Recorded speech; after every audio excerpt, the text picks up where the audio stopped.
Bonsoir à tous et bonsoir à toutes, bienvenue sur Radio Rec. Au programme de cette émission, dans un instant, notre focus sur le dessous des cartes. Asie, paru le 1er septembre 2016. Cet ouvrage de Jean-Christophe Victor est un atlas de ce continent souvent méconnu des Européens. La rédaction de Politiquement Incorrect l'a découvert et vous en parle dans un instant. International toujours, notre seconde partie sera consacrée ce soir aux élections américaines qui se tiennent dans quelques jours maintenant. Qui pour succéder à Barack Obama, il ne semble plus y avoir de doute. Éclairage tout à l'heure. Que pensez-vous de nos sujets de ce soir? Vos commentaires et réactions sur les réseaux sociaux Facebook et Twitter. Nous sommes le jeudi 27 octobre 2016. Politiquement Incorrect numéro 132, c'est parti. Politiquement Incorrect, présenté par Nicolas.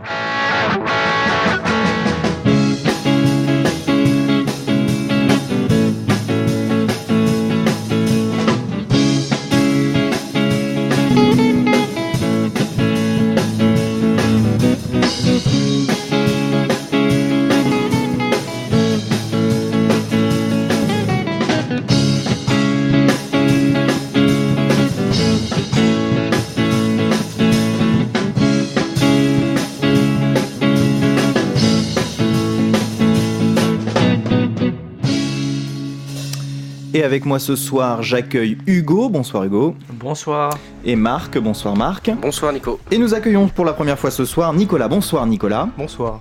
Nicolas, étudiant en Master 2 métier du politique à l'université Paris-Marne-la-Vallée et impliqué dans un parti politique, les Républicains, responsable notamment pour la Seine-Saint-Denis des jeunes Républicains. Eh bien, bienvenue à toi et j'espère que cette émission va te plaire et plaira à nos auditeurs. Merci à vous. Allez, je vous propose tout de suite de commencer avec notre Chic Corée ce soir.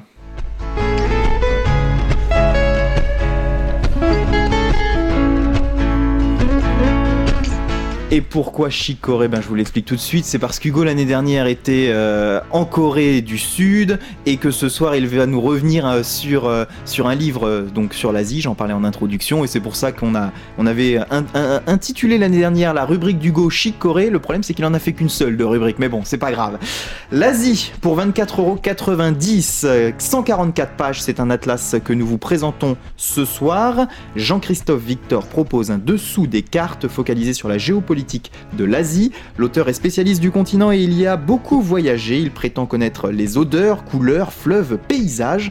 Alors l'Asie est-elle le nouveau centre du monde comme semble le présenter l'éditeur Hugo? Il est certain aujourd'hui que ce continent est incontournable. Son économie prospère renverse les équilibres mondiaux. La Chine, première ou seconde puissance économique mondiale, devant ou derrière les États-Unis, c'est là qu'est la polémique. Tout n'est que question de temps et d'indicateurs pour que la Chine finalement soit, de manière indiscutable, première puissance économique du monde. Si la croissance s'est ralentie, la locomotive chinoise avance toujours à vitesse grand V. Le Japon, quant à lui, stagne économiquement, brillant sans éclat, mais il reste troisième puissance économique du monde. Et il ne faudrait pas oublier l'Inde, la Corée du Sud, qui m'est si chère, ou l'Indonésie en embuscade. Mais l'économie n'est pas le seul critère à prendre en compte pour souligner l'essor de l'Asie, montrer son intérêt et l'étudier. Alors on le voit, l'Asie en tout cas perd fort dans le monde, on ne sait pas si on est le centre du monde, mais en tout cas elle y prend part. L'Asie est-elle méconnue? Oui, finalement on en parle pas trop ou pas assez. Beaucoup ont tendance à réduire l'Asie à un monolithe, un bloc à la fois gigantesque et uniforme, les Chinois, c'est ainsi que beaucoup désignent encore aujourd'hui les Asiatiques. Et les cartes sont un excellent moyen de montrer la diversité du continent, aussi bien que son intégration toute inégale au processus de mondialisation. Comprendre aussi les relations que nouent ces pays, ces sociétés et ces cultures. Il y a bien une certaine homogénéité du fait d'échanges anciens, citons au hasard le rôle du confucianisme. Mais l'Asie n'est pas pour autant un continent nécessairement pacifique. C'est même, l'on pourrait dire, une terre de conflit. Les guerres entre l'Inde et le Pakistan, celles entre les deux Corées, font partie des plus anciennes et des plus importantes dans le monde. Les conflits en mer de Chine, marqués par les visions divergentes des pays voisins, la Chine, Taïwan, le Japon, la Corée du Sud, les Philippines ou le Vietnam, seront bientôt des événements qui marqueront l'actualité mondiale. Ces guerres larvées en disent long sur les fissures dans le monolithe et nous rappellent combien l'intégration régionale est un exercice difficile. Mais gardons-nous bien de réduire une région à ces conflits, tout en nous rappelant toutefois son rôle stratégique. Et Barack Obama a décidé, dès le début de son mandat présidentiel, d'effectuer un pivot vers l'Asie. Un choix stratégique porté sur l'avenir proche, eu égard aux nouveaux équilibres, ne serait-ce qu'économiques, du monde. Pourtant, pareille stratégie n'a pas été adoptée par les faiseurs d'opinion français. Ce livre, parmi d'autres, doit permettre de montrer combien l'Asie est intéressante, aussi bien subjectivement qu'objectivement. L'intérêt pour l'Asie croît, en témoignent les fans de pop coréenne, les vacanciers qui partent en Thaïlande, les étudiants d'écoles de commerce qui s'en vont en Chine. Mais une nouvelle compréhension de ce grand ensemble et des régions qui le composent doit donc se faire. Alors c'est bien le dessous des cartes résumé en texte, mais justement les cartes dans ce livre, quelle est leur part, qu'est-ce qu'on a? Alors on en a énormément. Jean-Christophe Victor, Robert Chaoua et le cartographe Guillaume Sillot proposent des cartes de plusieurs tailles, de plusieurs formes, avec de nombreux figurés, des projections différentes, ce qui permet de voir le champ des possibles en cartographie. Et pour un géographe comme moi, enfin ancien étudiant en licence de géographie, c'est tout à fait appréciable. Mais il y a parfois tellement de cartes qu'on n'y comprend plus grand-chose. Tellement de cartes que l'on s'aperçoit que certaines sont accessoires, sinon inutiles, parfois trop simples, parfois illisibles. Car oui, trop de cartes tue les cartes. Quelques illustrations autres, telles des photographies ou des graphiques, auraient eu toute leur place dans un ouvrage pareil.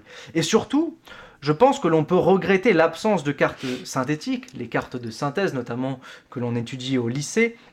Les cartes mériteraient d'être problématisées, croisées entre elles, pour ainsi devenir des explications à elles seules, et ne plus reposer sur le texte qui les accompagne, qui les explique. Il faudrait pouvoir mettre conflit, intégration régionale et réalité en relief, par exemple. Bon alors au final, est-ce qu'on conseille ou on ne conseille pas cet ouvrage? On le conseille car ça reste un très bon livre qui sert d'introduction, un livre très utile dans lequel on peut piocher des informations par des entrées géographiques ou thématiques. Eh bien, merci Hugo pour cette présentation. La question que je voulais te poser après que tu aies lu ce livre et que tu l'aies dorénavant présenté, on le sait, donc tu as été un an quasiment en Corée du Sud.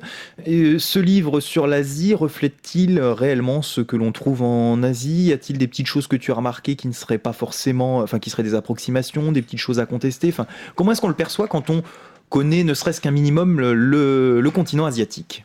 Non, je pense que ce livre dresse un portrait assez réaliste de la réalité. Après, il a ce n'est pas un défaut, mais quand on veut dresser un portrait si large, forcément, on ne va pas toujours dans le détail. C'est pour ça que je dis que cet ouvrage, est une introduction. Voilà, il faut, si l'on veut développer par exemple sur le conflit coréen ou sur les sociétés coréennes, lire des livres qui traite à proprement parler de ces réalités-là. Oui, il est généraliste, il voit de haut l'ensemble du périmètre du continent asiatique. Oui, et par ailleurs, Jean-Christophe Victor a beau adorer l'Asie, il est avant tout un géopolitologue assez généraliste. Son émission qui est diffusée sur Arte, Le Dessous des cartes, présente chaque semaine des réalités géopolitiques, pas seulement en Asie, à travers le monde. Donc il a une vision assez générale. Oui, effectivement, et donc le livre est dans la continuité finalement de ce qu'on a à la télévision, dans le dessous des cartes sur Arte ou pas? Oui, ce sont des cartes qui ont été utilisées dans les émissions, qui ont été parfois réactualisées, parce que voilà, ce livre est sorti à la rentrée, septembre, oui. Donc très récemment, il a fallu réactualiser certaines données. Mais oui, c'est la même logique qui est utilisée, avec, je le disais, par exemple, des entrées parfois géographiques et des entrées parfois thématiques. Ça peut être le pétrole dans le monde, par exemple, ou les énergies fossiles de manière générale dans le monde, ou la ruée vers l'or, peu importe. Ou ça peut être la Thaïlande, le Brésil, voilà. Bon alors c'est le livre à lire en gros si on veut frimer avant d'aller en Asie et d'arriver là-bas en sachant tout. On ne saura pas tout, non. Et puis, qu'est-ce qui est arrivé en Asie? Parce que, voilà, tu l'as dit, j'ai voyagé en Asie, et faire le tour de l'Asie, c'est un vaste périple. Marc, des questions, des interrogations sur ce livre d'Asie? Je vais pas te demander ton point de vue sur le continent, il ne serait que partiel, mais... Ah, il tacle un peu. Il tacle, je sais pas je sais pas ce que je lui ai fait. Partiel, oui, effectivement, mais Hugo aussi dans ce cas-là. Je veux dire, si on va par là, il a pas été en Inde, il a pas été dans d'autres, il est en Chine notamment.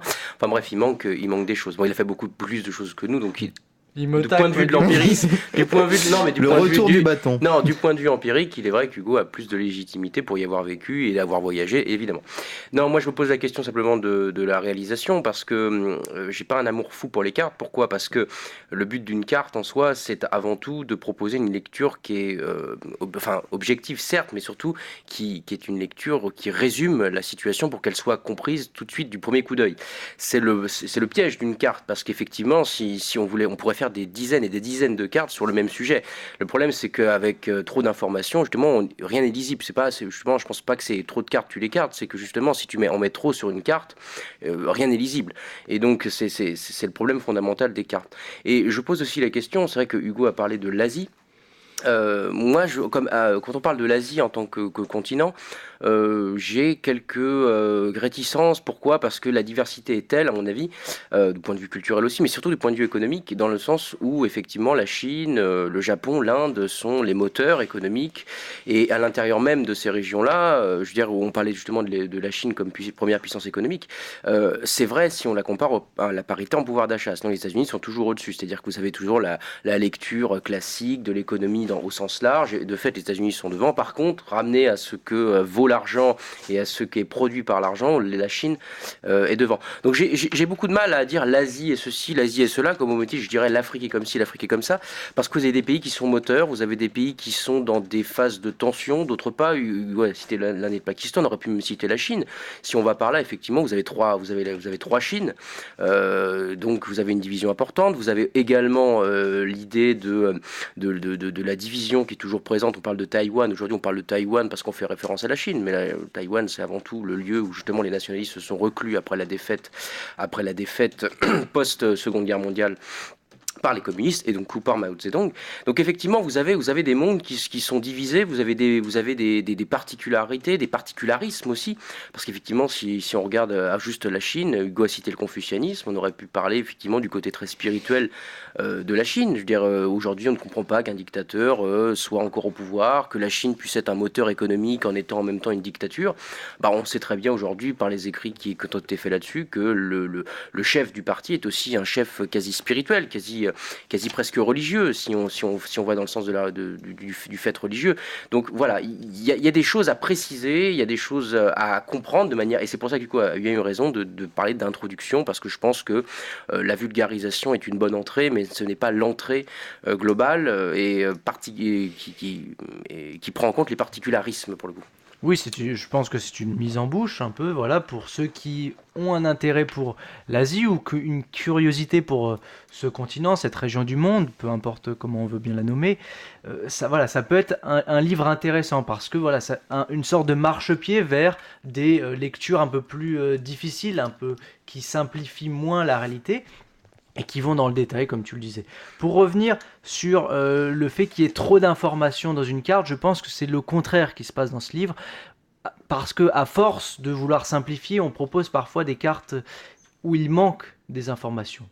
Et voilà, c'est des cartes un peu trop simples, et c'est ce que je regrette aussi, c'est l'absence finalement de cartes de synthèse qui permettrait d'avoir une vision un peu d'ensemble sur un pays ou sur une région, pas forcément sur toute l'Asie évidemment, parce que là on n'y comprendrait pas grand chose, mais voilà, sur l'Asie du Sud-Est par exemple, ou sur l'Asie du Sud, donc l'Inde, le Pakistan, le Bangladesh, le Sri Lanka par exemple. Ça serait, je pense, vraiment intéressant, et on le retrouve dans d'autres ouvrages. Dernier point sur les indicateurs économiques. Tu parlais de la Chine, première ou deuxième puissance économique, selon comment on calcule le PIB, si on utilise le PIB ou le PIB PPA, donc parité pouvoir d'achat. Pareil, on peut parler de la Chine, mais on peut aussi parler de l'Inde, qui est, si l'on utilise l'indicateur PIB PPA, est propulsé à la 3e place. Donc, qui explose complètement le Japon et deviendrait ou devient la 3e puissance économique du monde. Mais ça a d'ailleurs été dit dans un rapport de la Banque mondiale en 2015. C'est d'ailleurs là qu'est tiré le fait que la Chine puisse paraître la première puissance, c'est justement ce rapport de la Banque mondiale qui confirme effectivement que la Chine est devant, suivi des États-Unis, de l'Inde, effectivement, tu as raison, en troisième position. Donc ces rapports, on les connaît. Je voudrais juste revenir sur un point qui m'intéresse, c'est le côté cartographique. Parce qu'effectivement, tu disais, il n'y en a pas assez ou trop, etc. De toute façon, la carte n'offrira jamais une vue d'ensemble satisfaisante. Pourquoi ? Parce que si on veut être précis, une carte ne suffira jamais et la carte est un leurre. Parce que, effectivement, si on pouvait faire parler les cartes suffisamment de manière objective, il n'y aurait pas besoin de faire des entrées thématiques. C'est obligatoire. Donc vous avez rarement un livre qui traite que de cartes, ou alors c'est vraiment pour offrir un aperçu global. Le problème étant, c'est que des fois, on a du mal à accrocher sur ce qu'on peut lire. Or, une carte, on en retire quelque chose de visuel. Et on se dit, effectivement, là, il y a des différences, c'est couleureux, c'est les fameuses, que tu parlais du lycée, justement, c'est les fameuses différences quant à ce qui est utilisé dans la cartographie, dans des origines sémantiques et tout ça, les carrés, etc. Enfin, je reviens pas dans les détails. Les figurés, ce qu'on appelle de surface, de linéaire et comment on appelle ça ? J'ai oublié, le dernier, les petits points. Les figurés de surface, les figurés ponctuels, effectivement. Donc effectivement, voilà.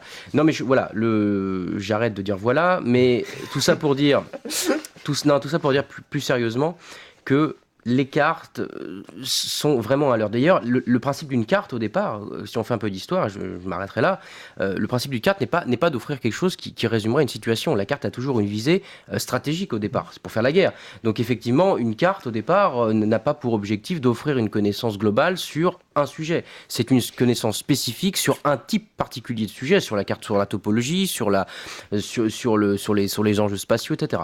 Donc, utiliser les cartes aujourd'hui, c'est quelque chose de commun. D'ailleurs, même maintenant, on utilise schéma parce que ça fait de la couleur, parce que ça fait joli. On a l'impression qu'on a travaillé, alors qu'en fait, on a juste mis des informations, on a fait des tableaux croisés dynamiques peut-être. Enfin, c'est pas grand-chose. Et la carte, effectivement, moi, j'ai une forme de réticence. J'arrête là pour dire que la carte ne pourra jamais remplacer un ouvrage thématique point par point sur un pays, sur une zone d'un pays, etc. En tout cas, elle est l'illustration souvent d'un propos, et ça c'est important. Hugo, tu souhaitais réagir pour une dernière prise de parole ? Oui, parce que Marc disait, il n'y a pas beaucoup d'ouvrages qui se résument à des cartes. Il y a quand même un certain nombre d'atlas qui sortent chaque année. Et voilà, c'est pas non plus il y a toujours des la commentaires, majorité, mais oui, mais dans cet ouvrage-là aussi, il y a des commentaires, il y a des cartes, des commentaires de cartes.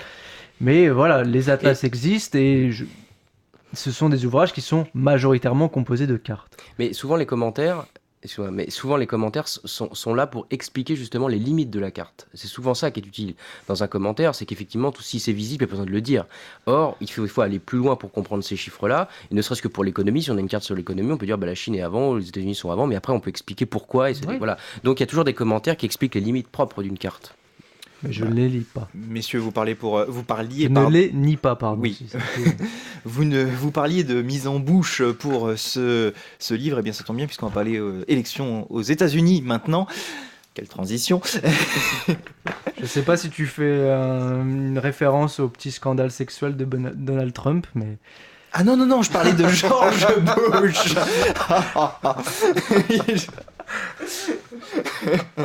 Ou de Bill Clinton. Oui, l'un comme l'autre. Ils sont 31 candidats à l'élection présidentielle américaine qui désignera l'un des futurs, si ce n'est le futur leader politique mondial. En réalité, ils sont 6 candidats sérieux et 2 réellement à pouvoir prétendre au titre. Allez, j'en cite donc quelques-uns. Hillary Clinton du Parti démocrate, Donald Trump du Parti républicain, ils sont les plus connus.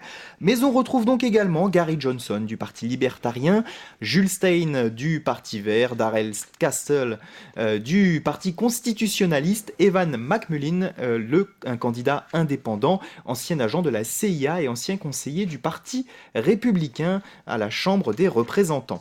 L'entrée en fonction du futur président est prévue le 20 janvier 2017. Rappelons les règles du vote outre-Atlantique. Les citoyens vont voter pour désigner des grands électeurs et ce sont eux qui éliront ensuite le président des États-Unis. Il s'agit donc d'un scrutin indirect. Y aura-t-il du suspense ? Chaque État dispose de 3 à 55 grands électeurs désignés lors des conventions politiques qui ont eu lieu cet été au sein des partis.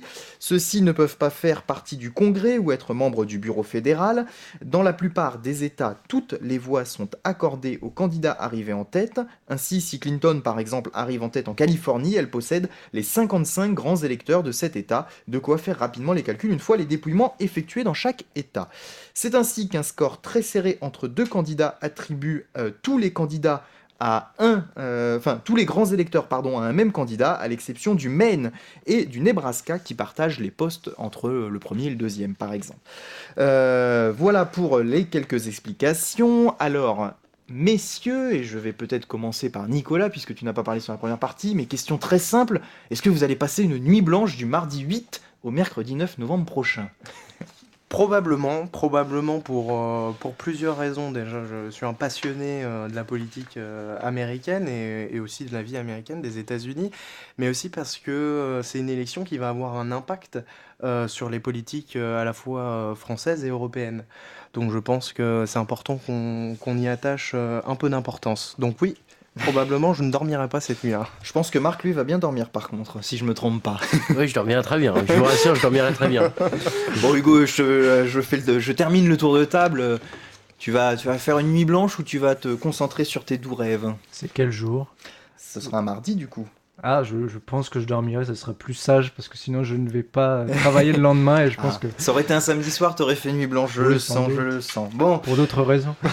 recommençons par le début. Ces élections américaines ont commencé par des primaires, un phénomène qu'en France on découvre, et encore, ce ne sont pas les mêmes, fort heureusement, parce que ça durerait des mois et des mois de manière bien plus intensive que c'est déjà le cas, j'ai Ouais. envie de dire.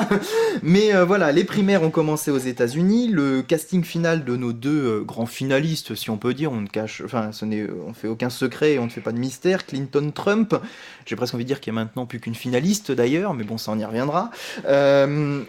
Trump, Sanders, au sein de cette primaire, Sanders pour le Parti démocrate, étaient des candidats qu'on a considérés, en tout cas nous en France et certains analystes, comme anti-système. Cette primaire aux États-Unis, ces primaires auraient fait sortir des candidats anti-système qui se présentent contre ce qui se fait. C'est le cas encore aujourd'hui de Trump face à Hillary Clinton dans la phase finale de cette élection. Est-ce que voilà, on est à un tournant aux États-Unis avec la candidature de Trump, de Sanders au préalable lors des primaires, aux États-Unis aujourd'hui? Est-ce qu'on est face à quelque chose de nouveau, même si Trump ne gagne pas les élections dans quelques jours? Voilà, une nouveauté, peut-être un nouveau courant aux États-Unis. Qu'en pensez-vous, Nicolas? Je pense qu'on est à un tournant dans nos démocraties occidentales. C'est-à-dire qu'effectivement, on voit Trump aux États-Unis et Sanders, mais on l'a vu aussi en Autriche, en Europe. On le voit en France aussi avec le Front National et Marine Le Pen. Donc on est à un tournant, je pense, les populistes montent dans toutes les démocraties occidentales et modernes. Et effectivement, ça peut poser un certain nombre de problèmes. Puisque si on parle à proprement parler de Donald Trump, il appuie sa campagne sur effectivement cet anti-système et sur l'anti-establishment que Clinton incarne, j'allais dire presque à la perfection. Les Américains sont finalement n'ont pas vraiment un choix, il n'y a pas vraiment d'engouement dans ces élections, on le sent bien, on le voit bien, ça va être un choix par défaut. Alors Hillary Clinton est en avance sur les sondages, mais et c'est l'argument aussi de Donald Trump. On a vu ce qui s'est passé avec le Brexit et les sondages. C'est un peu différent quand même parce que le Brexit, sur la fin, il y avait que 1 ou 2% de différence. Là, les sondages, il y a quasiment 5% de différence en faveur de Hillary Clinton. On parle de 20 points d'avance même dans certains sondages, donc, même si on a expliqué que c'était pas forcément évident avec les voix et les les voix indirectes, il y a les swing states, etc. Donc ça risque de changer à la dernière minute aussi. Mais oui, effectivement, il y a un tournant aux États-Unis, mais il y a un tournant en Europe et dans les démocraties occidentales. Je crois que c'est ça le véritable souci aujourd'hui. Alors Hugo, est-ce que tu es d'accord avec ce que Nicolas vient de dire et que tu partages son analyse ou pas? Je ne mettrais pas forcément sur le même plan la politique américaine et la politique européenne, et encore, là, ça serait un peu exagéré, je oui, là pense, on parle de parler. des sondages en fait, de ce qui se fait au préalable. Oui, non, quand mais on compare les deux. oui. Ah, tu veux dire non, sur, je veux dire sur le plan d'un tournant anti-système. parler, voilà, d'un courant anti-système ou populiste. C'est vrai qu'on a traité à la fois Bernie Sanders et Donald J. Trump de populistes, de personnes anti-système. Et on serait tenté de les comparer un peu, l'un à Jean-Luc Mélenchon, l'autre à Marine Le Pen. C'est un peu l'idée qu'on a en tête aujourd'hui. Mais ça serait aussi se dire finalement, alors on calerait Hillary Clinton où? Une espèce de François Hollande, mais voilà, c'est l'idée. Mais Non, et puis je pense que ce sont deux systèmes politiques qui sont incomparables. D'ailleurs, c'est un système. Disons-le, hein, les États-Unis, le socialisme est presque une insulte, hein, donc on peut pas transposer notre système. J'ai envie de dire, c'était une insulte jusqu'à Bernie Sanders. Oui, voilà. Bernie Sanders se réclame du socialisme, c'est bien le seul ou un des seuls, et il a eu un succès. Dans son parti, par contre, il a eu succès. Dans son parti, dont je crois il ne fait pas partie. Oui, peut-être. Mais dans celui dans lequel il se présentait pour voilà. Comme Donald Trump d'ailleurs, qui n'est pas membre des Républicains. Du Parti républicain. Mais là où je voulais en venir, c'est que finalement on a un bipartisme aux États-Unis, ce qui n'est pas le cas dans beaucoup de démocraties européennes, et ce qui fait qu'il y a énormément d'électeurs américains qui sont assez versatiles. Le vote peut changer d'une élection à l'autre. On est républicain un jour, démocrate le lendemain, 4 ans plus tard, républicain encore, et puis voilà, ça change énormément. Et c'est pour ça aussi que les sondages ont ce côté un peu incertain. Il y a des gens qui votaient républicains auparavant, qui, voyant Donald Trump arriver, se décident à devenir démocrates. Et ce n'est pas forcément par conviction politique sérieuse. Question aussi. De personnalité au fond et voilà, de ce que proposent à chaque élection les différents candidats présents. Oui, c'est ça, de personnalité beaucoup, j'ai l'impression, parce que l'on sert à l'envi l'idée d'un vote communautaire aussi. Donc il y a des arguments communautaires dans les campagnes électorales. On sait que Barack Obama était le président noir, donc il réunissait les voix des citoyens noirs, mais aussi un peu latinos, parce que voilà, des minorités dites visibles.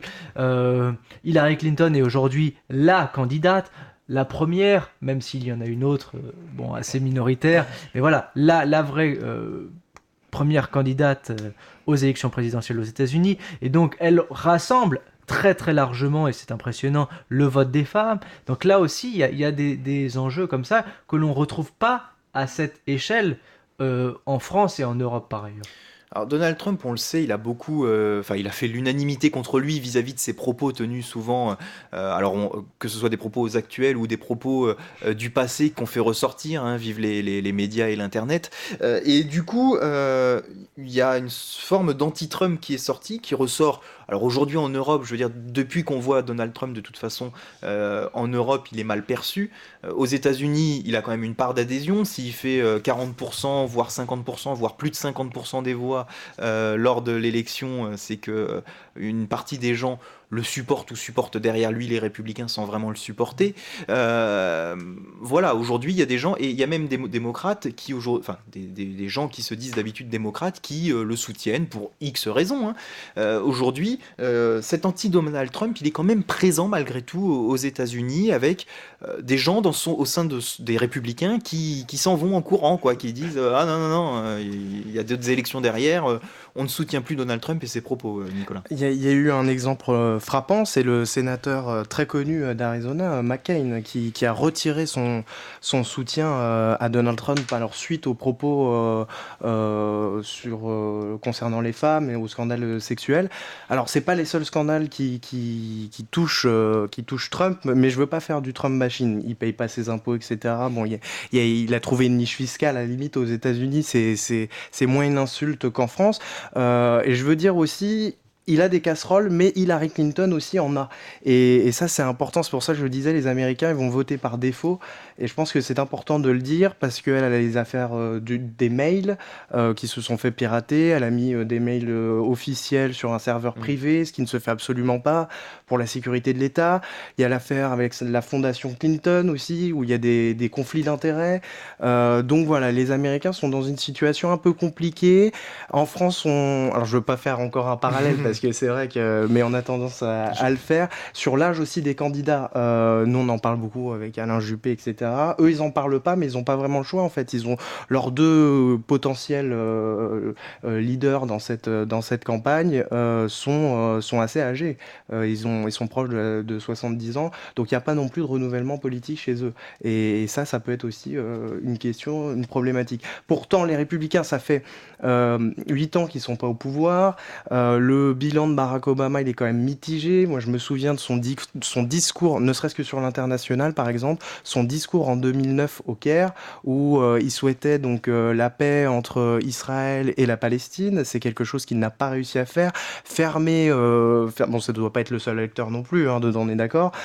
Fermer Guantanamo, bon, il n'a pas réussi. Il a retiré les troupes d'Irak. Ça, c'était effectivement peut-être une nécessité, sauf que on voit aujourd'hui les conséquences de ce retrait. L'Obamacare, bilan mitigé aussi. Donc voilà, il y avait aussi des vrais enjeux. Il y a aussi l'histoire du chômage. Bon, il a quand même réussi à remettre un peu j'allais dire presque le plein emploi. Il y a que 5% de chômage, mais souvent c'est des emplois précaires.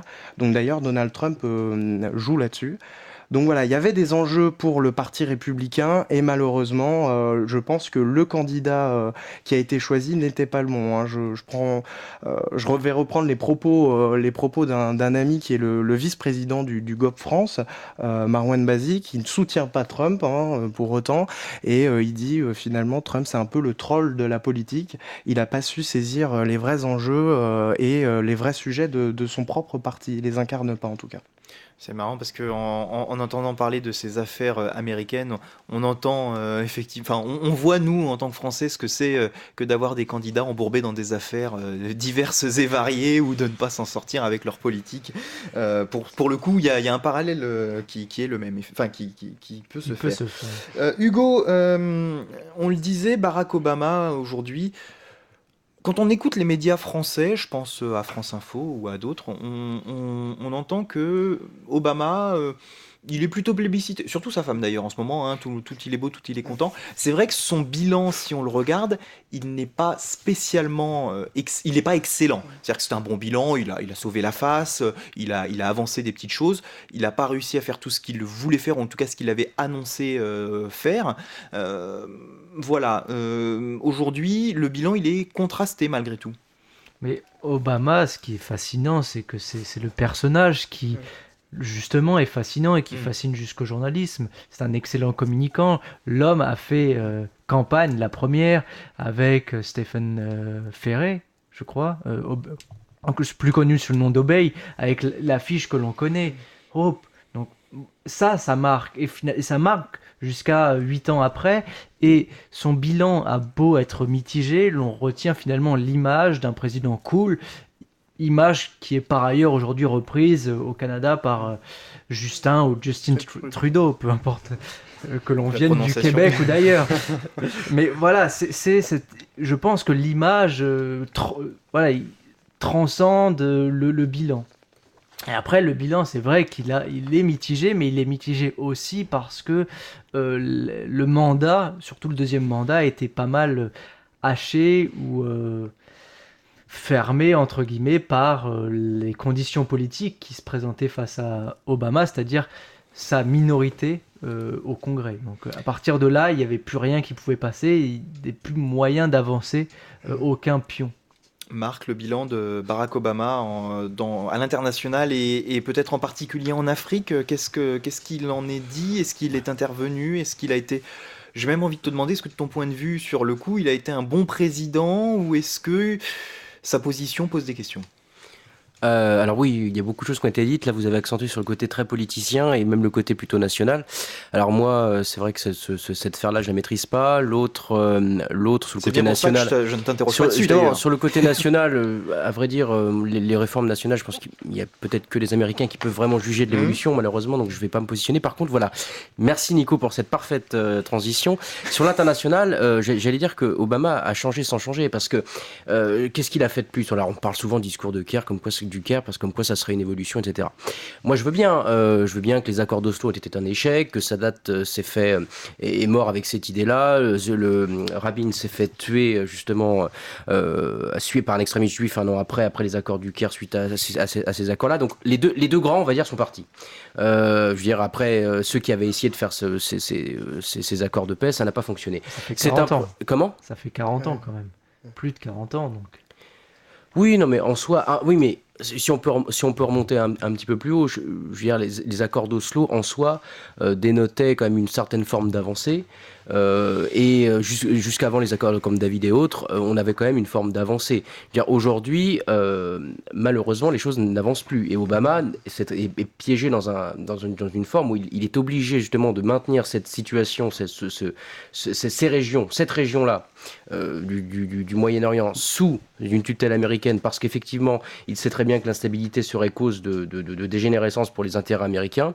Et autre point, il est obligé aussi de soutenir Israël depuis qu'Israël n'est plus soutenu par les Russes, enfin l'URSS. Donc il est piégé entre une situation où il est obligé de suivre la ligne israélienne, puis en même temps de dire qu'il faut absolument changer les choses, parce qu'effectivement le problème posé par les réfugiés est insoluble. Effectivement, le problème posé par la multiplication des conflits est un facteur de déstabilisation pour la région, parce qu'on dit souvent conflit israélo-palestinien, on dit Israël-arabe, puis après israélo-palestinien. Le problème du problème israélo-palestinien, c'est qu'effectivement ça va au-delà de ces frontières-là. La Cisjordanie, la Jordanie, la Syrie, etc. sont concernés par le problème des réfugiés et sont concernés par tout ça. Et je rappelle aussi que ce conflit en 2006 a été quintuplé quand les forces israéliennes ont bombardé le Liban une nouvelle fois. Donc effectivement, là, si on est sur ce plan-là, les États-Unis n'ont rien fait.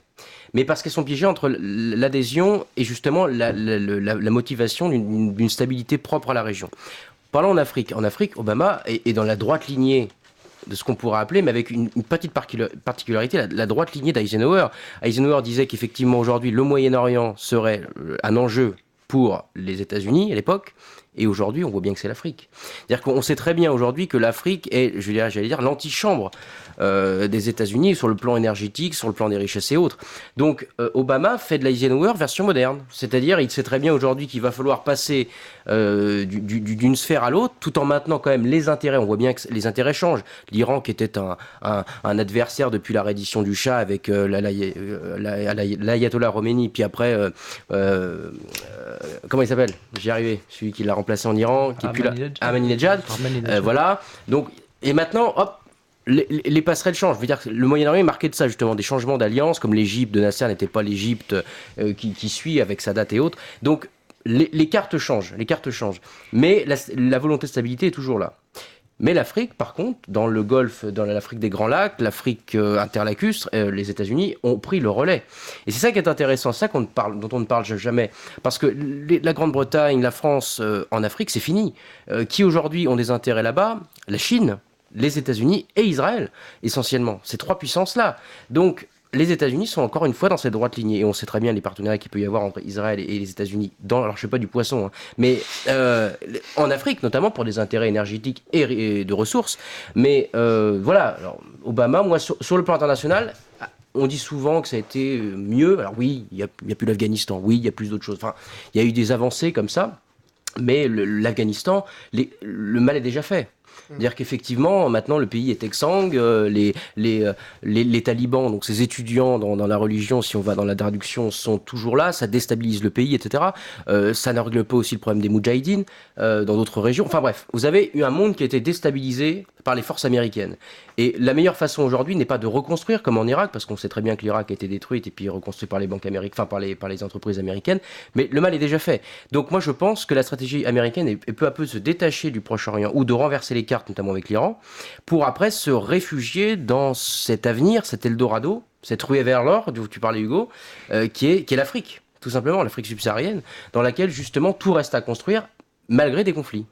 Hugo. Oui, et puis je rebondirais aussi, Marc parlait de l'Afrique, mais on parle pas de l'Asie. Bon, on en parle à peine, on parle des bancs de l'Asie, à savoir l'Afghanistan, mais l'Asie, c'est aussi un choix stratégique fort d'Obama, qui a décidé de faire son pivot vers l'Asie, oui. Et son pivot qui aujourd'hui est un peu remis en cause, voire par un autre président assez contesté, autre président, qui est un peu le parallèle de Donald Trump, Duterte aux Philippines, aux Philippines, qui lui est un fada sans nom, qui voilà. Ah oui, c'est le dingue là. Ouais, c'est le nom. On ne sait pas comment, que dire, par où commencer. Il a insulté Obama de fils de 1. Il a récemment dit qu'il mettrait fin aux accords économiques qui existaient pour se rapprocher de la Chine. Et ça s'en est suivi un rétropédalage de la part de son ministre des Affaires étrangères, qui est un peu plus réaliste du point de vue des relations internationales. Il y a en tout cas une volonté d'Obama, qui je pense sera poursuivie par Hillary Clinton s'il est élu, parce qu'Hillary Clinton, on ne l'a pas dit, était la ministre des Affaires étrangères d'Obama. Secrétaire d'État. Voilà, c'est le nom qu'on donne aux États-Unis. Voilà, cette volonté d'aller vers ces économies émergentes, parce que l'Afrique manque encore d'économies émergentes ou économies presque émergées. L'Afrique est dans un niveau de développement un peu moindre, alors que en Asie, on a ce mastodonte chinois, mais à côté, il y a des opportunités en Inde, qui reste aussi un mastodonte, mais il y a aussi des opportunités en Corée du Sud, en Indonésie, aux Philippines, en fonction de la bonne volonté du président, et puis dans toute l'Asie du Sud-Est, moins développée, mais qui présente de belles opportunités. Alors on l'a vu, son bilan donc à l'international, puisque les États-Unis sont je vais y arriver, sont importants au niveau international. Leur voix compte dans les décisions mondiales. Marc, tu as parlé il y a quelques instants de Jean-Frédéric Poisson. Tu as dit que tu ne faisais pas du poisson. Faut rappeler ce qu'a dit le candidat à la primaire de la droite et du centre récemment lors d'une interview. Il a parlé d'Hillary Clinton avec les super financiers de Wall Street et sa soumission au lobby sioniste qui donc était dangereuse pour l'Europe et la France. Ils exprimaient donc sur Hillary Clinton. Je pense, Marc, qu'il faut faire un petit élément de contexte sur cette phrase. Alors bon, il a parfois été fait dans l'actualité, mais aux États-Unis, quand on parle de lobby, et en particulier ici de lobby sioniste, il n'est pas forcément question d'être antisémite quand on dit ça. Non, c'est une réalité. Enfin, et encore, ça serait pas précis. Je préciserai pas encore assez. Mais les lobbies sont quelque chose de très reconnu aux États-Unis. Les lobbies aux États-Unis qui sont mal perçus en France. Mais on aurait pu dire, il aurait pu dire la même chose vis-à-vis des lobbies d'armement. Ça aurait été la même chose. Ça n'aurait pas eu la résonance. Et puis, je ne cite pas forcément, mais il se reconnaîtra, mais comme me l'a dit un ami qui est ici présent, le CRIF qui a crié au scandale n'est-il pas lui-même un lobby ? Si on va par là. Non mais c'est vrai. C'est moi qui ai dit ça. Oui, c'est toi. Alors je voulais pas te mettre dans la panade justement. Je me suis dit, je sais jamais. Je me réentends. Je veux pas avoir le CRIF sur le dos, mais d'un côté c'est vrai. D'ailleurs, il se présente comme un rôle politique. Je veux dire que Robert Kiernan, définition du lobby, définissait également, se disait qu'il était le premier représentant politique des Juifs d'Europe, donc de Juifs de France.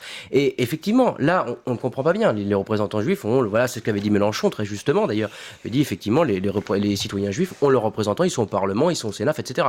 Donc, je trouve que là, il y a un procédé un petit peu malsain parce que aujourd'hui, la moindre phrase est tout de suite taxée. Alors, le problème, c'est qu'on dénature le mot, l'antisémitisme a existé, il existe encore, mais il a des formes bien particulières. Aujourd'hui, tout l'est, comme le racisme, c'est le principe. Et je trouve un petit peu agaçant, et c'est pour ça, à mon avis, qu'à chaque fois on parle de Trump, il est pas dans le politiquement correct, etc.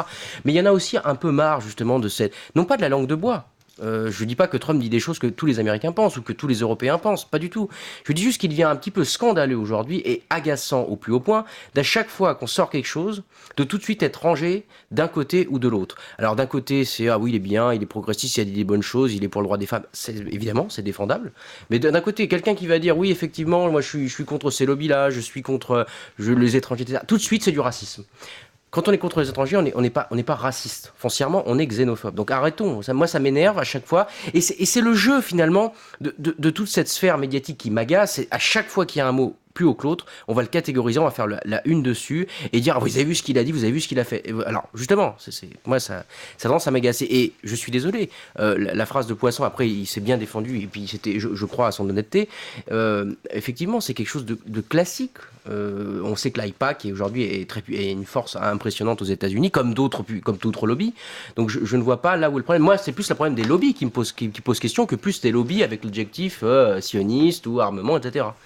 Nicolas. Oui, il y a quand même une grosse différence entre les États-Unis et la France, c'est qu'aux États-Unis, le communautarisme est une réalité. En France, on n'accepte pas le communautarisme, donc c'est pour ça de dire qu'il y a un lobby en France concernant une communauté en particulier, c'est problématique. Aux États-Unis, oui, il y a des lobbies. Chaque candidat a ses propres lobbies. La NRA pour les Républicains, donc c'est l'armement, comme tu le disais.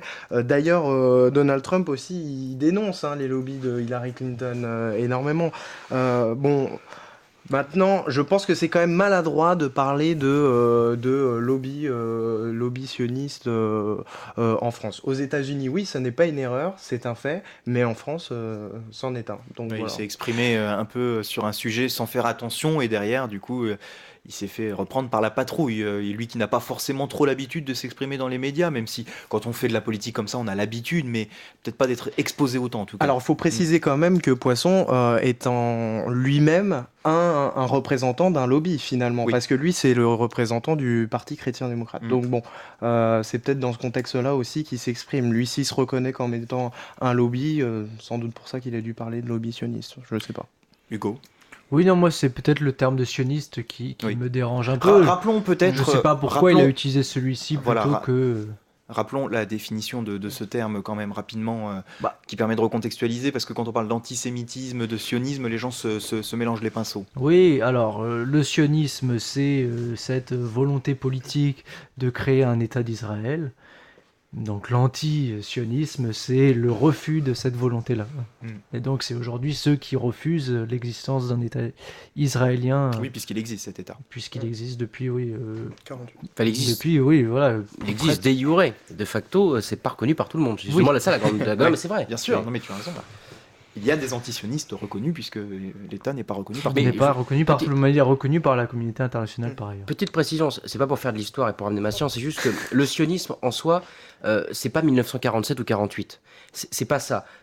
C'est lié au 19e siècle. Alors, c'est toujours Theodor Herzl, etc. Mais c'est surtout par la pénétration, finalement, le dépecement de l'Empire ottoman, donc l'Empire turc, si on va par là aujourd'hui, qui en fait laisse entrer, après la Première Guerre mondiale, les forces britanniques et françaises qui obtiennent des zones d'influence suite aux accords de Sykes-Picot et après avec 1919, avec justement la conférence sur la paix, etc. Donc, la Grande-Bretagne et la France ont des zones d'influence. La Grande-Bretagne, alors que la Palestine, dans les accords Sykes-Picot, ne devait pas avoir la Palestine, obtiennent la Palestine en zone d'influence. L'immigration commence, c'est la fameuse, au départ, fin du 19e siècle, le congrès de Bâle, puis en 1917, la déclaration Balfour, les Britanniques autorisant les Juifs à avoir un foyer de peuplement là-bas en Palestine. Donc c'est quelque chose de très ancien. Ce qui a fait le changement du de fait, on va dire ça comme ça, du de facto en de jure, c'est à partir de 1947 et après Ben Gourion qui en 48 arrive à Jérusalem et dit ça y est, l'État d'Israël existe de fait, mais Hugo a bien résumé sur l'idée générale. Bon, merci pour la petite explication. Hugo, tu souhaitais rajouter ce que oui, je je vais juste compléter. Voilà, moi c'était le terme sioniste qui finalement me dérangeait un peu. Je pense que il aurait pu dire lobby juif, ça aurait eu, je pense, pour moi, plus de sens, mais aussi peut-être plus de résonance en France, parce que voilà, on a, comme voilà, il se serait fait casser en deux. Comme le disait Nicolas, on a, on n'a pas cette même facilité à parler des lobbies en général.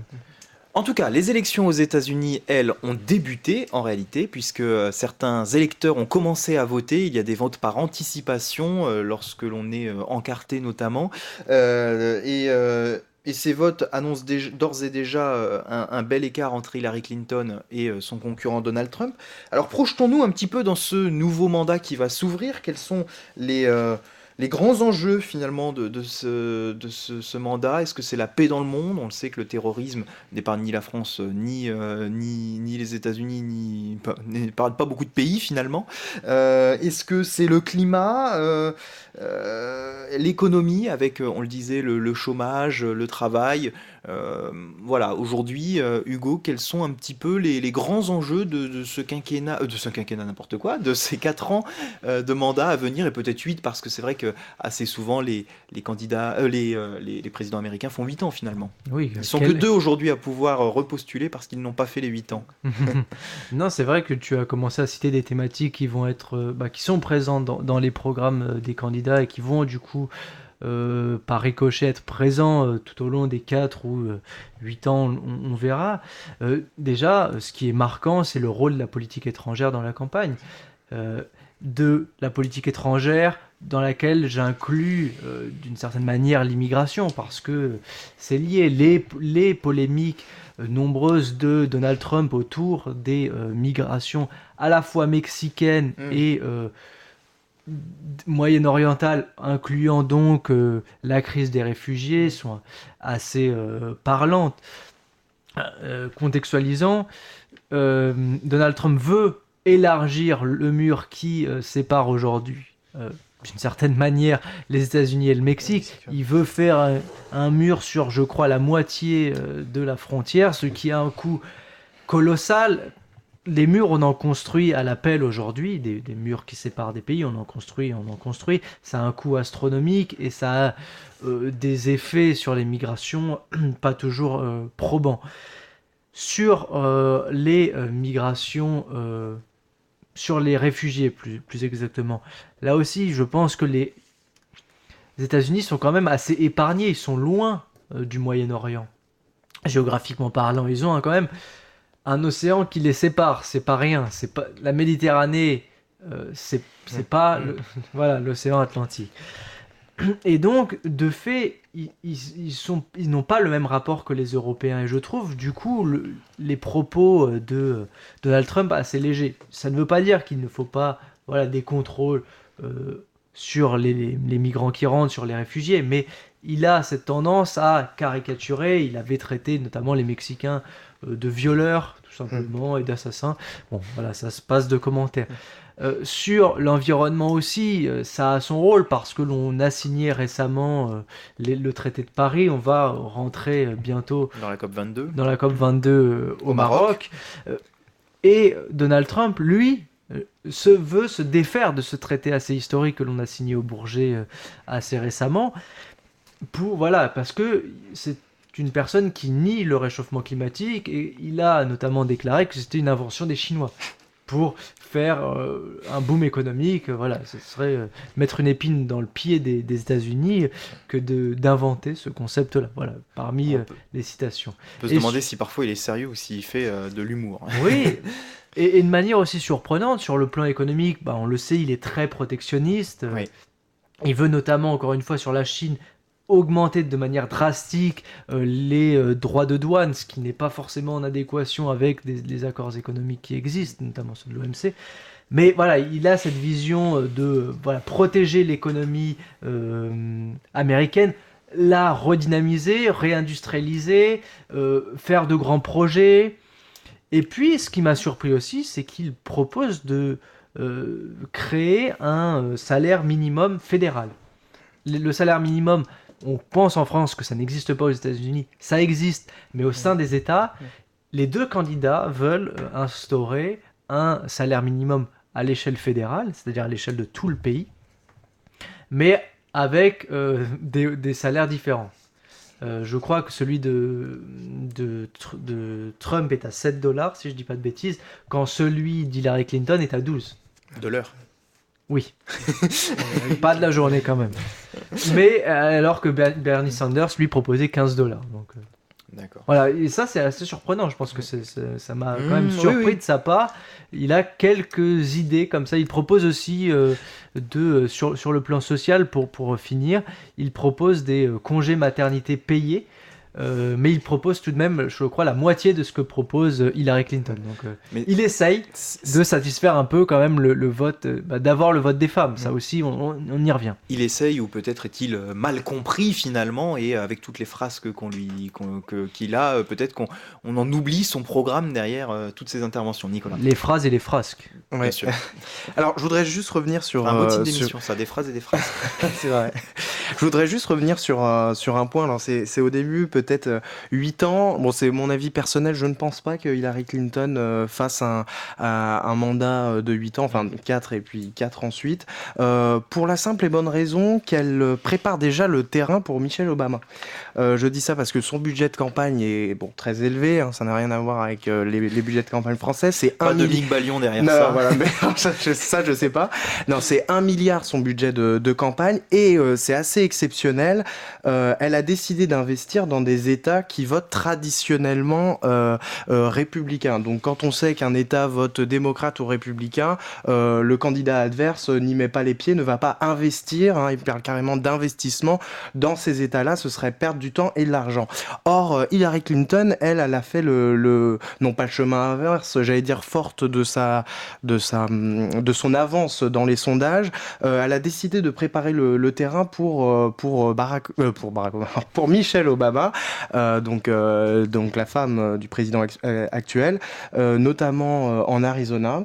Michelle Obama s'est énormément aussi déplacée pendant cette campagne. Elle est très populaire et donc ça laisse présupposer que la prochaine candidate des démocrates, donc dans 4 ans après Hillary Clinton, serait probablement Michelle Obama. Enfin, quoi qu'il en soit, revenons à l'actualité d'aujourd'hui. Je suis assez d'accord. Il veut revenir sur des traités internationaux, notamment la COP21, mais c'est pas le seul.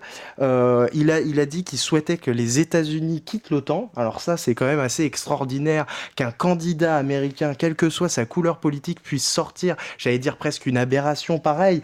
Bon, nous, en tant que Français, quel que soit notre bord politique, on peut s'en satisfaire.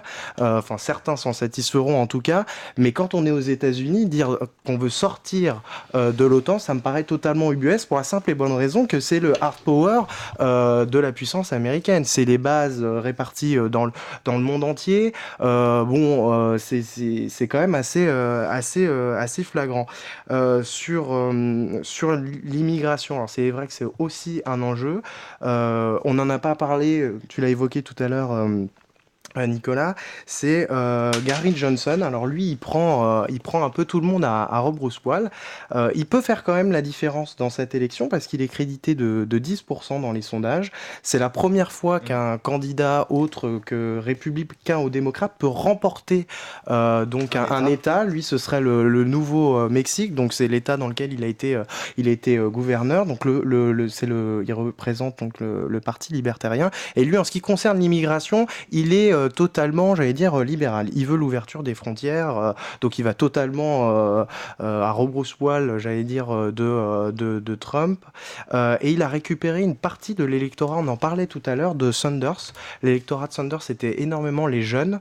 Il a récupéré cet électorat parce qu'il souhaite notamment libéraliser la consommation du cannabis, des choses comme ça. Donc voilà. Donc il est crédité de 10% et il peut faire la différence. Les sondages, effectivement, on en parle beaucoup, mais lui, il peut bloquer même l'élection. S'il y a une égalité, il peut y avoir une égalité parfaite à cause de lui. On néglige beaucoup les swing states. Là, aujourd'hui, si Donald Trump veut rester dans la course, il faut impérativement qu'il gagne la Floride. Bon, ça semble quand même assez mal parti, il faut le dire, mais voilà, si jamais il arrive à gagner l'État de la Floride, oui, Johnson peut jouer un rôle à terme. Les swing states, donc les États qui balancent d'un côté voilà, ou de l'autre. Il y a des États, c'est ce que je disais, des États assez traditionnels, démocrates et républicains, et il y a des États qui, eux, changent de côté. Voilà, c'est assez intéressant. Hugo. Oui, non, pour rebondir sur le résultat qui va arriver, de dire que Trump a déclaré il n'y a pas longtemps qu'il n'était pas sûr d'accepter le résultat. Oui. Donc comme pour sous-entendre ce résultat pourrait être truqué. On sait effectivement. qu'il y avait eu une polémique entre Al Gore et Bush, En 2000. justement Sur l'État de Floride. à cause de cette question aussi des grands électeurs, parce que Al Gore avait gagné au nombre d'électeurs, mais pas au nombre de grands électeurs, pardon. Donc voilà, il y a cette question qui reste en suspens et Donald Trump semble dire à la fois que les résultats sont truqués, mais aussi que les sondages, le sont, et que le désigné perdant l'amènerait finalement à perdre. Alors justement, on parle souvent en France, on critique souvent notre bonne vieille démocratie. Aux États-Unis, il s'agit d'une démocratie indirecte quelque part pour ce vote-là. C'est quand même un petit peu compliqué cette désignation par des États de manière indirecte. Alors on a déjà un vote en primaire, ensuite on se retrouve dans une élection où on vote des grands électeurs, et puis même si proportionnellement on est vainqueur, on n'est pas sûr, en termes de nombre de votes de grands électeurs, on n'est pas sûr derrière d'être le grand vainqueur de l'élection. Oui, c'est vrai, le système des grands électeurs a existé en France. C'est le Sénat. premier de la Oui, Ve République, hein. C'est comme ça que De Gaulle a été élu tout d'abord. Et puis ce système d'État avec le premier qui remporte tout, le first take it all, c'est un système qui existe notamment au Royaume-Uni. Donc c'est vrai que pour nous ça semble un peu lointain parce qu'il y a ces imbrications de systèmes que l'on ne connaît pas, que l'on n'utilise pas. Mais voilà, ce sont des manières de faire la démocratie qui sont tout à fait recevables. Oui, c'est Nicolas. plus, j'allais dire, c'est plus dans ce qui pourrait être contesté éventuellement. Bon, enfin bon, on n'est pas états-unien non plus, mais c'est la répartition du nombre de représentants. Tu l'as dit tout à l'heure, c'est 3 minimum par État, et il y a des États forcément 55. qui pèsent plus que d'autres. Donc bon, voilà, c'est ça qui pourrait être un peu contestable. Alors, il faut savoir que les grands électeurs votent pour le président, mais ils votent aussi pour le vice-président. Hein, donc c'est bon, normalement, généralement, ils votent pour la paire, hein, ils vont voter pour le même, mais ça arrivé. Alors, je me souviens plus des dates, mais c'est arrivé qu'une fois, le gagnant des représentants n'ait pas voté pour le candidat pour lequel ils avaient été élus initialement. Oui, le vice-président joue un peu le rôle d'un premier ministre. Joe Biden, qui était le vice-président qui accompagnait Obama, partait à l'étranger assez régulièrement ou se baladait à travers le pays pour représenter justement l'administration Obama. Oui, c'est un ticket légèrement différent de celui qu'on a en France. Le plus grand barrage à Clinton maintenant, en tout cas si elle est élue, et il semblerait que ce ne soit pas trop compliqué pour elle a priori, d'après les sondages toujours, mais on les a tout à l'heure remis en question, mais l'un de ses plus gros barrages pourrait finalement être le Congrès, comme pour Barack Obama ces dernières années, puisque actuellement les républicains, ceux du parti républicain, sont déjà tournés vers les futures élections au Congrès pour continuer d'être présents au Congrès, de ne pas gagner la présidentielle certes, mais d'un autre côté pouvoir peser sur le pouvoir législatif. C'est en tout cas ce qui se met en place aujourd'hui, Hugo. Oui, c'est ce que je disais tout à l'heure. Obama était pas mal bloqué par le congrès précédent, le congrès qui est toujours actuel d'ailleurs, pardon. Et donc, à un moment donné, il ne pouvait plus rien faire. Voilà, il y a eu une espèce de stand-by politique et on a même assisté à un moment donné au shutdown sur les lois de finances, où là, l'administration ne pouvait plus tourner parce qu'il n'y avait plus d'argent. Et les partis ne voulaient pas s'accorder. Le budget n'était pas voté. Voilà, parce que le budget n'était pas voté, donc l'administration n'avançait plus finalement. Et ça va jusqu'au ridicule. Et on peut se tourner vers une situation annexe si le Congrès ne change pas de bord, ou finalement s'il ne change pas de bord, s'il ne revient pas aux démocrates. Cet équilibre qui permettrait aux démocrates d'avoir à la fois la présidence et le Congrès. En tout cas, parce qu'il n'y a pas de cohabitation aux États-Unis. Difficile une fois de plus de ne pas faire un petit parallèle avec ce qui se passe en France, les députés socialistes qui font leur petite campagne dans leur coin en s'éloignant un petit peu du président de la République et de la campagne présidentielle à venir, puisqu'effectivement en France, 2 mois séparent les 2 élections à peine, et forcément on est déjà en campagne des législatives quand les présidentielles se jouent. 2 mandats maximum aux États-Unis. Est-ce que c'est transposable en France de mettre un seuil de mandats? C'est ce que demandent beaucoup de gens. aujourd'hui. On voit qu'aux États-Unis, ça fonctionne un petit peu alors on le disait peut-être pas pour Hillary Clinton qui fera peut-être pas de mandat, mais en tout cas, voilà, on a finalement une élection intermédiaire au milieu d'un mandat de 8 ans. Voilà, et sauf si ça se passe mal, on est à peu près sûr de repartir pour 4 ans derrière. Ouais, oui, c'est un peu une option que tu mettrais sur ton contrat. Moi, d'un point de vue personnel, je serais favorable, en France, Au du moins, je ne me plafonnement. prononcerai pas aux États-Unis, mais sur un mandat plus long. On avait un septennat auparavant. Je pense que c'est un format qui permet d'avoir des politiques sur le long terme Et aujourd'hui, de au lendemain manière de la plus sereine. Aujourd'hui, Au lendemain du second tour, du second tour de l'élection présidentielle, on est déjà sur les suivantes finalement. oui, voilà, en 2012, peut-être pas, mais en 2013, on était déjà dans la campagne présidentielle, sachant qu'une élection est de toute manière hachée par des campagnes locales ou européennes, et du coup, on est toujours à remettre en cause et à recontextualiser et à déplacer finalement le débat, à dire ah, cette élection n'est-ce pas un miroir de ce qui va se passer dans quelques années pour la grande élection, l'élection présidentielle. Donc je pense que étendre le mandat permettrait d'être un peu plus serein. Les deux derniers présidents enfin, pour François Hollande, on ne sait pas encore, mais ont perdu un petit peu leur mandat suivant sur la première année de leur gouvernance. Et c'est plus le style finalement qui a marqué les gens. Simplement, la limitation de 2 mandats successifs existe en France pour le président de la République. Oui, voilà. Alors la question se pose effectivement en Russie, puisqu'il ne peut pas non plus, mais il met quelqu'un à faire l'intermédiaire. Voilà, exactement.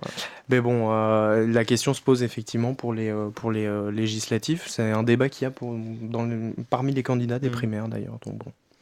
Bah oui, se demander effectivement si on peut pas, enfin, pour faire en sorte que les gens reviennent dans la vie civile ou changent de mandat, mais qu'ils ne soient pas finalement titulaires, propriétaires de leur mandat lorsqu'ils exercent. Bon, en tout cas, messieurs, merci d'avoir participé à cette émission qu'on a voulu la plus exhaustive sur le sujet possible. Je vous rappelle la date de ces élections aux États-Unis. Si vous voulez faire une nuit américaine, ce sera dans la nuit du 8 au 9 novembre. Et on l'a compris, puisque c'était mon introduction, 31 candidats à la base dans cette élection, c'est en fait 31 personnes qui veulent faire passer leurs idées, qui veulent défendre leurs idées, mais pour autant, le système américain nous cantonne à avoir 2 personnes principalement, voire peut-être 3, qui peuvent effectivement vraiment jouer un rôle dans ces élections avec le système américain. Écoutez, merci beaucoup d'avoir été avec nous ce soir. Merci Hugo. Merci. Merci Marc. De rien, Nico. J'espère que tu n'avais rien à rajouter, puisque je ne t'ai pas beaucoup entendu à la fin d'émission. Non, mais je les ai laissés, ils aimaient bien leur sujet. Donc bien éclairé, pardon. C'est bien, c'est un nouveau verbe que j'invente. Ça n'existe pas, mais ça se dit, oui. Tu nous as bien éclairé, sur la situation internationale et un petit peu les enjeux en devenir de ce nouveau mandat qui va arriver. Merci Nicolas, j'espère que ça t'a plu cette émission et que tu reviendras débattre beaucoup. Avec nous. Avec plaisir, merci beaucoup. Voilà, d'autres sujets. Vous pouvez retrouver justement l'ensemble des programmes de Radio Rec et en particulier de cette émission sur notre site internet radio-rec.fr. Enfin, vous pouvez réagir et poser vos questions ou participer sur les réseaux sociaux, nous rejoindre également dans cette émission, n'hésitez pas. On vous attend nombreux, que ce soit en virtuel ou en réel. À bientôt, bonsoir, bisous. Suivez-nous sur radio-rec.fr. Partagez l'émission sur Facebook et Twitter. Retrouvez-nous sur YouTube.